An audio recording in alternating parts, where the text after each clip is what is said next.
Hi, my name's Steve Bull from Cool Riffs Guitar School down in sunny Cornwall in the UK, and it's lovely to have people looking at the channel from the US and Canada and all over the world. Absolutely brilliant. Today what I'm going to do is I'm going to have a look at the PRS S2, which is the standard 22, and it's quite an affordable guitar if you want to get into that kind of American kind of branding. It's super well made. It sounds lovely, but it does have hybrid parts. So I do believe it shares some of its parts with the SE PRSs that are made in Indonesia, and they're lovely guitars too. But it also has that sort of slightly upmarket build quality that we tend to get from the Stevensville, Maryland plant that make these. Okay, so let's have a quick peep. Well, it's got that kind of traditional PRS shape, which is the double cut. It hasn't got a gloss finish like a lot of the PRS guitars have, and it's definitely like a workhorse guitar. And I've used it at gigs, and it's really cool. And it's very, very good for single coil tones as well as double humbucker tones. So it's super versatile. Okay, so let's have a look at what we have here. Hardware, it's nickel, so it says on the site. The humbuckers are covered, and the tremolo is rather nice. It does stay in tune for a little bit of a dive bomb and a little bit of tremolo action. I found that it does stay in tune quite nice, so that's confidence inspiring. At the other end, we have locking tuners on here, very useful. Especially if you need to change a string quick, you just have to pull it through to tension and then lock it off. May obviously stretch them in a little bit, but that's really nice. The grain on this guitar, because it's a satin finish, looks absolutely unreal. Really cool. The only thing I would say is a slight disadvantage than having a gloss finish is it can chip a little bit easier. But then again, you know, I look after my stuff and try to get any chips on them, but you know it happens.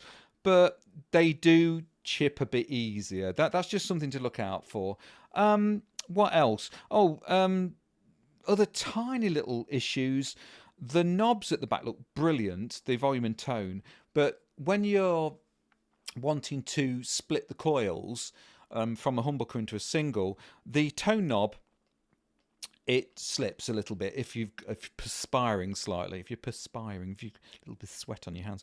Okay, so I've got a little video on how to sort out slipping knobs, so to speak, and you can check that out on the Cool Riffs channel, Cool Riffs Guitar channel. And yeah, I've actually got the part on this knob itself to help it from slipping. So as you can see, I can pull it out. It's sorted. It's pence or cents to fix. Okay, so what we got on here that we wouldn't normally have on the sort of double cut. Well, we've got a scratch plate, and it's not a bad looking scratch. It's quite tasty. I quite like it. We've got a rosewood fretboard, which is real cool, and it's a very pretty one at that.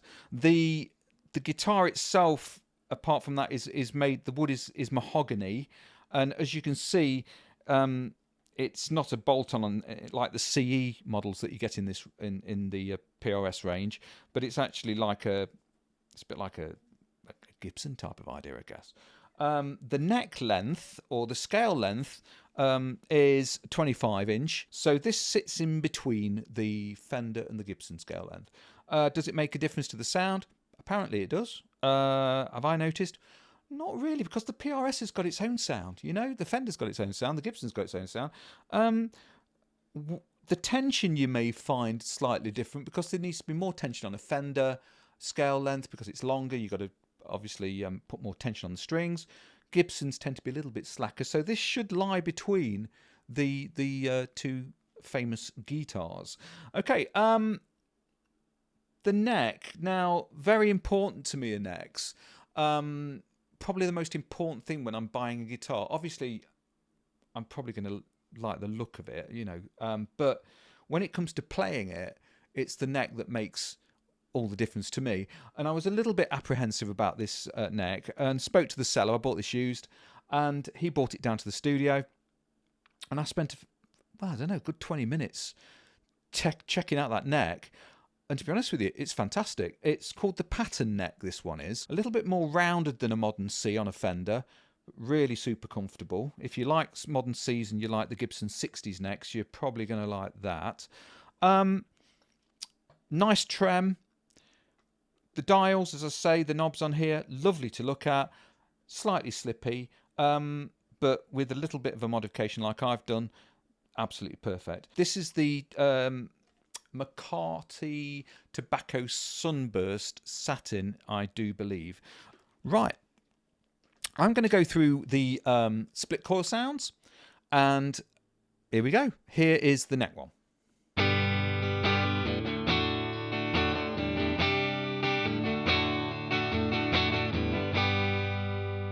And a little melody.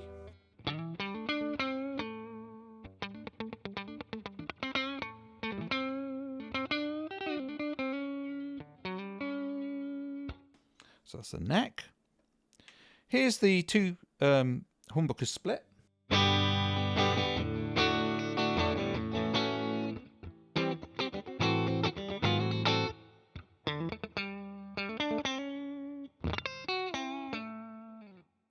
And here is the bridge. Bit of bite to it there.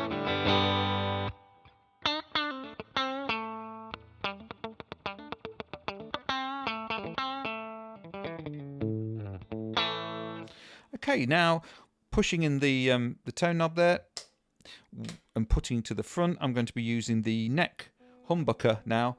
Should sound nice and warm. And it does indeed.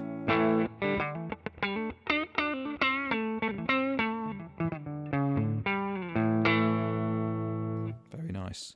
And the middle, so we're using two humbuckers.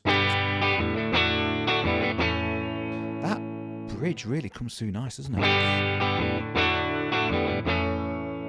Not too bright, but just a little bit of bite.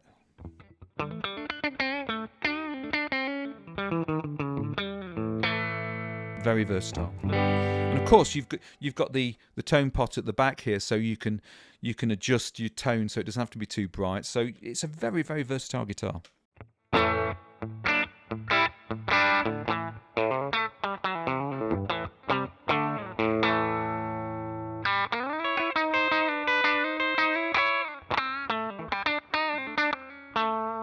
So there's your bridge humbucker. As you can hear, it's fantastic. The trem on it, as I say, these strings have been on it for a while, so you know they're not going to have the elasticity that you'd have with newish strings. But here we go.